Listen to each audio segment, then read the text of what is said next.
Los otros dioses. En la cima del pico más alto del mundo habitan los dioses de la tierra y no soportan que ningún hombre se jacte de haberlos visto. En otro tiempo poblaron los picos inferiores, pero los hombres de las llanuras se empeñaron siempre en escalar las laderas de roca y de nieve, empujando a los dioses hacia montañas cada vez más elevadas, hasta hoy, en que solo les queda la última. Al abandonar sus cumbres anteriores, se llevaron sus propios signos, salvo una vez en que, según se dice, dejaron una imagen esculpida en la cara del monte llamado Nagnek. Pero ahora se han retirado a la desconocida Kadat del desierto frío, en donde los hombres no entran jamás, y se han vuelto severos, porque ya no les queda otro pico más alto al que huir si llegasen los hombres. Se han vuelto severos, y si en otro tiempo soportaron que los hombres les desplazaran, ahora les han prohibido que se acerquen, pero si lo hacen, les impiden marcharse. Conviene que los hombres no sepan dónde está Kadat, de lo contrario tratarían de escalarla en su imprudencia.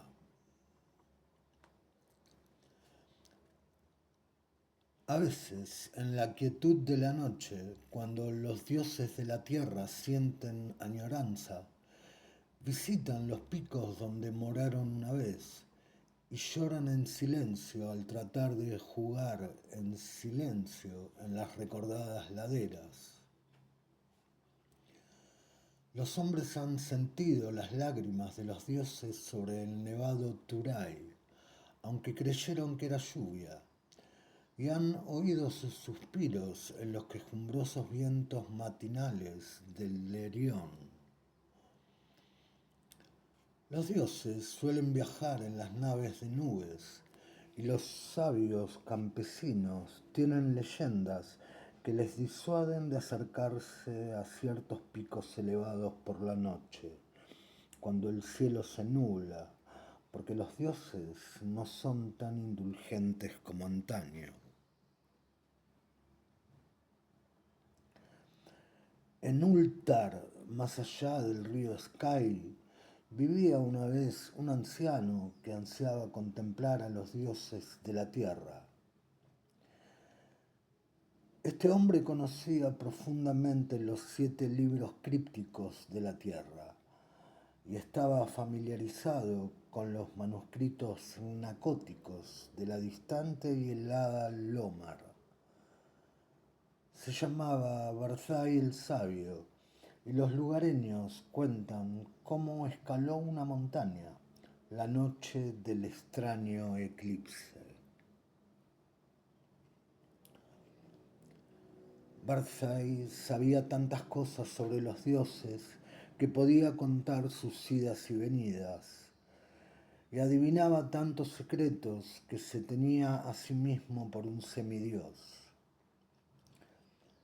Fue él quien aconsejó prudentemente a los diputados de Ultar cuando aprobaron la famosa ley que prohibía matar gatos y quien dijo al joven sacerdote Atal a dónde se habían ido los gatos negros en la medianoche de la víspera de San Juan. Barzai estaba profundamente versado en la ciencia de los dioses de la tierra y le habían entrado deseos de ver sus rostros. Creía que su hondo y secreto conocimiento de los dioses le protegería de la ira de estos, y decidió escalar la cima del elevado y rocoso Hatekla, una noche en que sabía que los dioses estarían allí.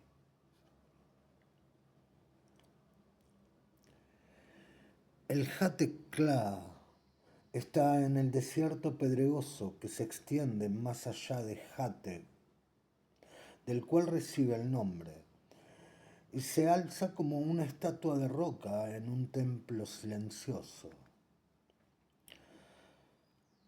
Las brumas juegan lúgubremente alrededor de su cima, porque las brumas son los recuerdos de los dioses, y los dioses amaban el Hatekla cuando habitaban en él en otro tiempo. Frecuentemente visitan los dioses de la tierra el Hatekla en sus naves de nube y derraman pálidos vapores sobre las laderas cuando danzan añorantes en la cima, bajo una luna clara. Los aldeanos de Hatek dicen que no conviene escalar el Hatekla en ningún momento y que es fatal hacerlo de noche, cuando los pálidos vapores ocultan la cima y la luna.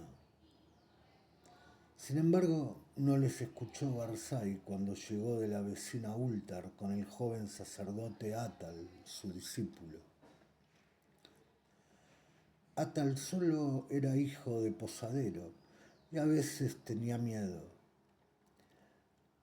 Pero el padre de Barzai había sido un landgrave que vivió en un antiguo castillo, por lo que no había supersticiones vulgares en sus venas y se reía de los atemorizados aldeanos.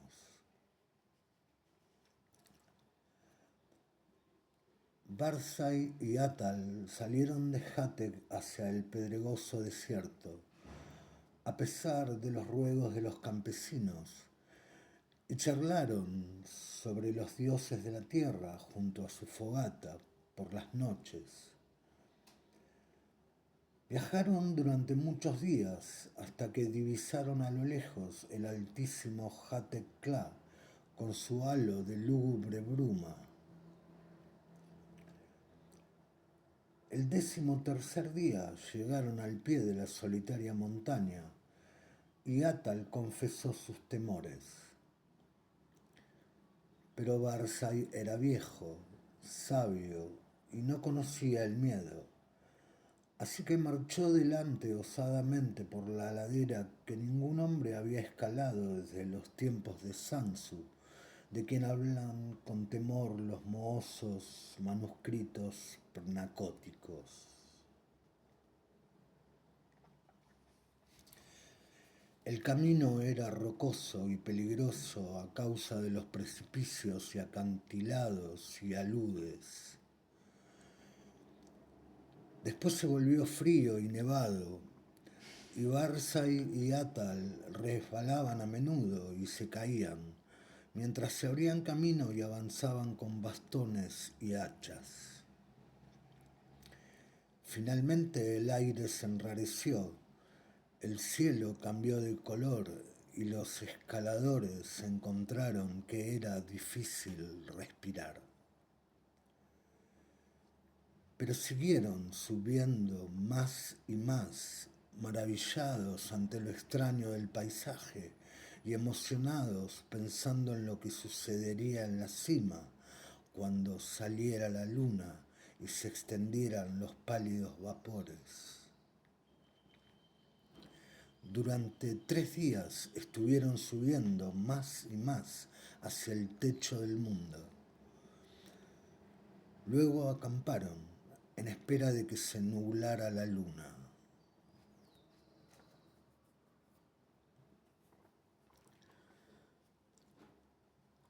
Durante 4 noches esperaron en vano las nubes, mientras la luna derramaba su frío resplandor a través de las tenues y lúgubres brumas que envolvían el mudo pináculo. Y la 5ª noche, en que salió la luna llena, Barzai vio unos nubarrones densos a lo lejos, por el norte, y ni él ni Atal se acostaron, observando cómo se acercaban. Espesos y majestuosos, navegaban lenta y deliberadamente, y rodearon el pico muy por encima de los observadores y ocultaron la luna y la cima. Durante una hora larga estuvieron observando los dos, mientras los vapores se arremolinaban y la pantalla de nubes se espesaba y se hacía más inquieta. Versailles era versado en la ciencia de los dioses de la tierra y escuchaba atento los ruidos, pero Atal, que sentía el frío de los vapores y el miedo de la noche, estaba aterrado. Y aunque Barzai continuó subiendo más y más y le hacía señas ansiosamente para que fuera también, Atal tardó mucho en decidirse a seguirle. Tan densos eran los vapores que la marcha resultaba muy penosa.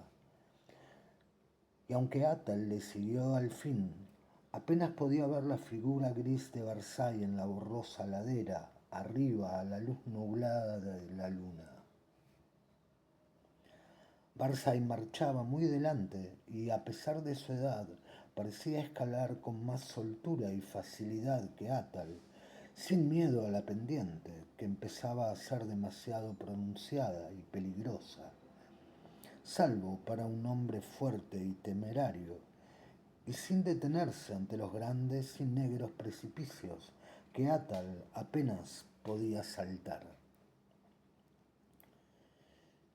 Y de este modo escalaron incesantemente rocas y precipicios, resbalando y tropezando, sobrecogidos a veces ante el impresionante silencio de los fríos y desolados pináculos y mudas pendientes de granito.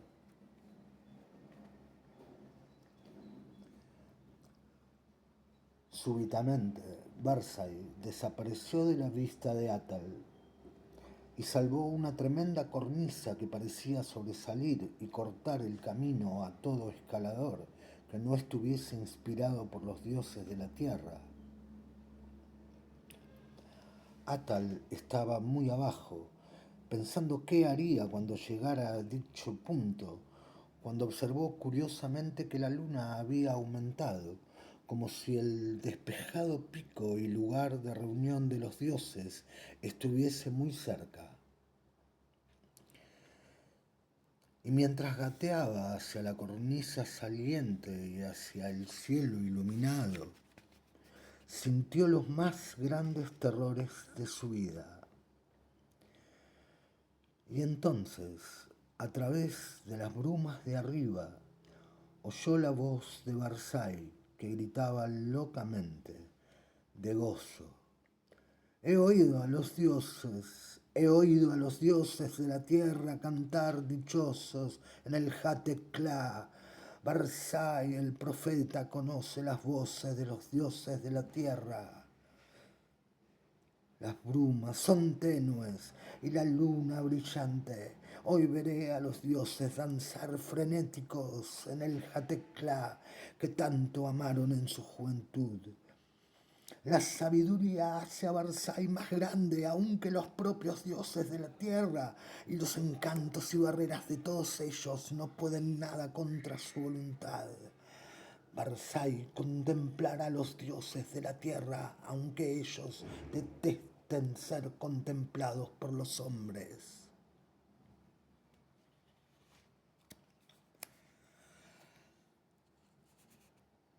Atal no podía oír las voces que Versailles oía, pero ahora estaba cerca de la cornisa y buscaba un paso. Y entonces oyó crecer la voz de Versailles de forma más sonora y estridente. La niebla es muy tenue y la luna arroja sombras sobre las laderas. Las voces de los dioses de la tierra son violentas y airadas. Temen la llegada de Versailles el sabio porque es más grande que ellos. La luz de la luna fluctúa y los dioses de la tierra danzan frente a ella. Veré danzar sus formas saltando y aullando a la luz de la luna. La luz se debilita, los dioses tienen miedo.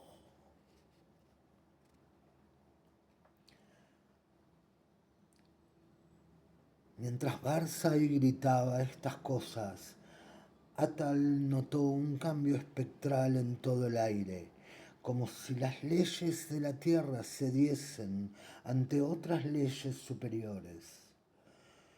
Porque aunque el sendero era más pronunciado que nunca, el ascenso se había vuelto espantosamente fácil, y la cornisa apenas fue un obstáculo cuando llegó a ella y trepó peligrosamente por su cara convexa. El resplandor de la luna se había apagado extrañamente, y mientras Atal se adentraba en las brumas, monte arriba, oyó a Barza y el sabio gritar entre las sombras: la luna es oscura y los dioses danzan en la noche. Hay terror en el cielo, pues la luna ha sufrido un eclipse que ni los libros humanos ni los dioses de la tierra han sido capaces de predecir. Hay una magia desconocida en el Jateclá, pues los gritos de los dioses asustados se han convertido en risas y las laderas de hielo ascienden interminablemente hacia los dioses, hacia los cielos tenebrosos en los que ahora me sumerjo. Al fin, en la débil luz, percibo a los dioses de la tierra.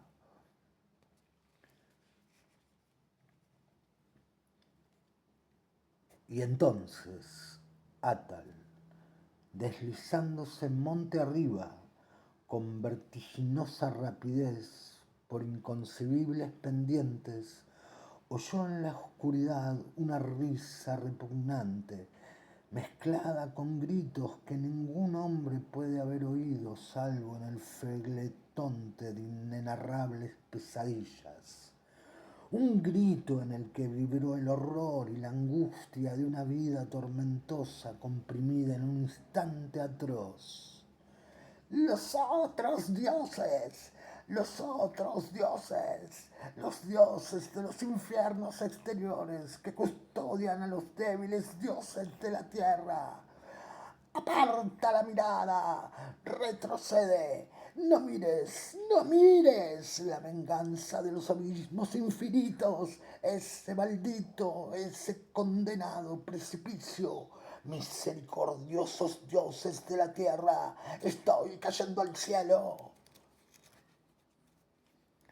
Mientras Atal cerraba los ojos, se taponaba los oídos y trataba de descender luchando contra la espantosa fuerza que le atraía hacia desconocidas alturas, siguió resonando en el Jateclá el estallido terrible de los truenos que despertaron a los pacíficos aldeanos de las llanuras y a los honrados ciudadanos de Jateg, de Nir y de Ultar, haciéndoles detenerse a observar a través de las nubes aquel extraño eclipse que ningún libro había predicho jamás.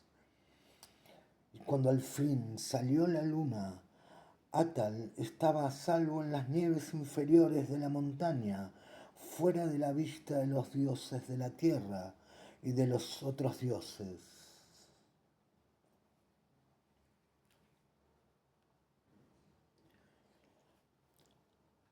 Ahora se dice en los mohosos manuscritos nacóticos que Sansu no descubrió otra cosa que rocas mudas y hielo, la vez que escaló el Jateclá en la juventud del mundo.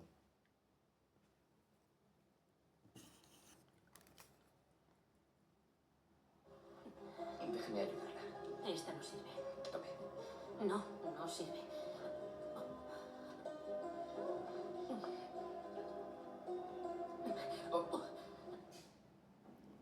Sin embargo, Cuando los hombres de Ultar y de Nir y de Hateb reprimieron sus temores y escalaron de día esa cumbre encantada en busca de Barzai el sabio, encontraron grabado en la roca desnuda de la cima un símbolo extraño y ciclópeo de 50 codos de ancho, como si la roca hubiese sido hendida por un titánico cincel.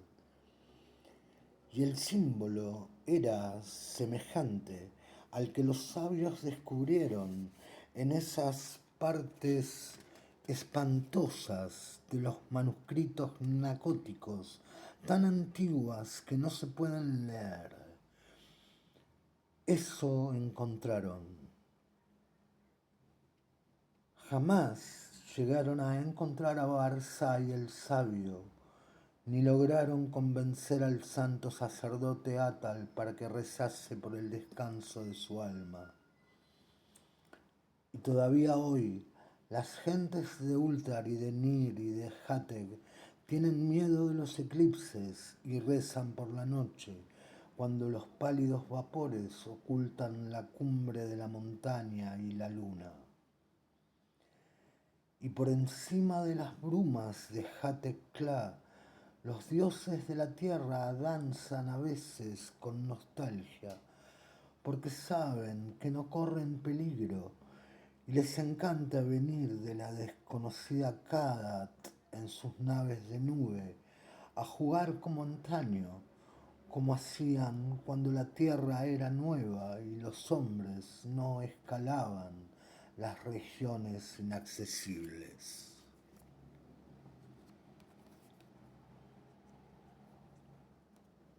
Tengo dinero. Me gustaría hacerlas de tela, de seda. Y pondría una gota de perfume.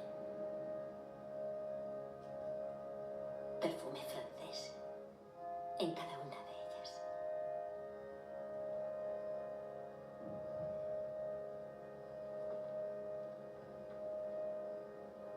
¿A qué huele? A papel. ¿Es que es de papel?